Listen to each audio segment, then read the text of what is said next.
Hello, my name is Bailey Stewart, and today I will be covering the topic of blood spatter for Mr. Edwards' fourth period physics class.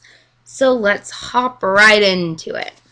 So as you can see, there's a little happy man, and it says, once upon a time there was a happy man named Bobby. Bobby just bought new shoes. Happy Bobby was happy. And then in this slide it says, I want your shoes, Bobby. And there looks like a burglar right here, and he has a gun. And Bobby's like, oh no. And in the next slide, Bobby says, no, like, you can't have my shoes. And the burglar man shoots Bobby. Oh, that's a downer.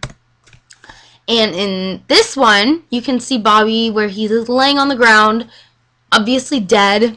And the policeman up here is saying, let's use blood patterns to see how and where he was killed. So let's hop right into this with a video. And I have to restart. Alright, let's start. Today, bloodstain pattern analysis is routinely used in murder investigations. Modern bloodstain analysts are trained to recognize and interpret three main categories of bloodstains.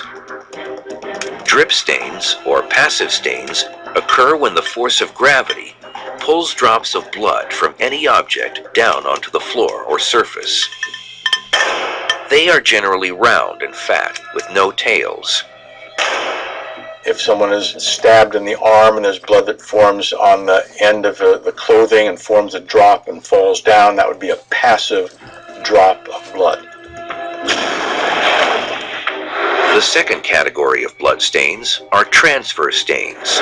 Transfer stain is when you have blood on something, like your hand or cloth, and it comes in contact with a non-bloody surface and transfers, smears the blood on it. But when force is impacting and dispersing blood, a third and very different type of blood stain called spatter. Spatter can be classified as either high, medium, or low velocity. Analysts first look at the shape of the stain. The shape determines the direction the blood was traveling.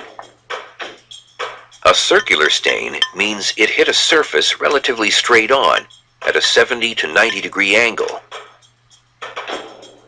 But if a stain has a tail, that indicates the direction the blood was traveling.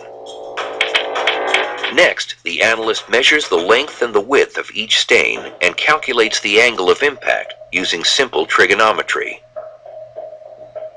The final step is to literally connect the dots by using lasers to show the path that each bloodstain traveled. And where those paths converge is where the injury took place.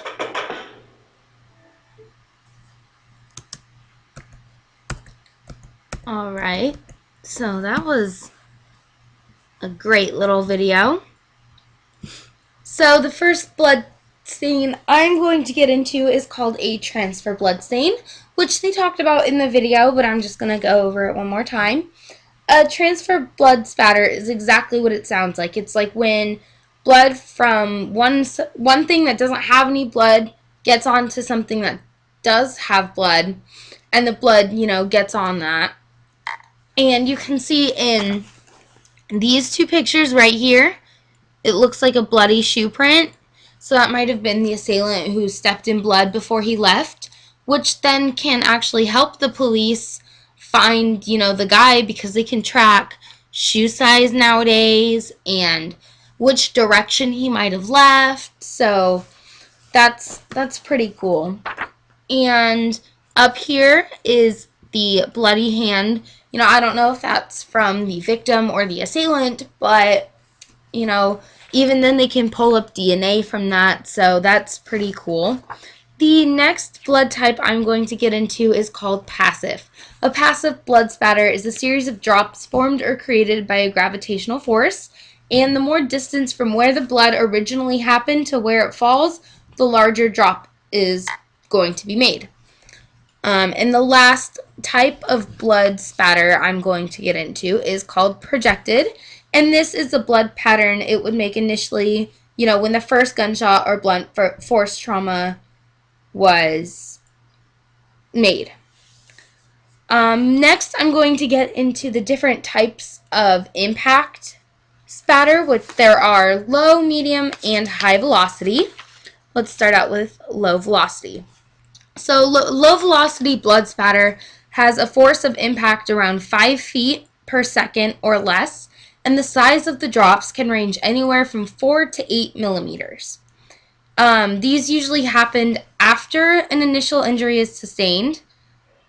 The next type of blood spatter is called medium velocity, and this can cover anywhere from 5 to 25 feet per second, and the size of blood drops are smaller and usually only 1 to 4 millimeters in size. So you can see mainly in this picture right here how a lot of these blood drops out in the edges are a lot smaller, and how it covers so much more room than if you look, here it only covers one little drop. So the next type of blood spatter is high velocity. And high velocity can cover 100 feet or more per second. So that's a lot of blood. And the stains are usually less than 1 millimeter in size. And it actually comes out looking more like a mist, as you can kind of see around this middle part right here and along this part. Thank you for watching. I hope you enjoyed this video on blood spatter. And here is my source for the YouTube video. Thank you.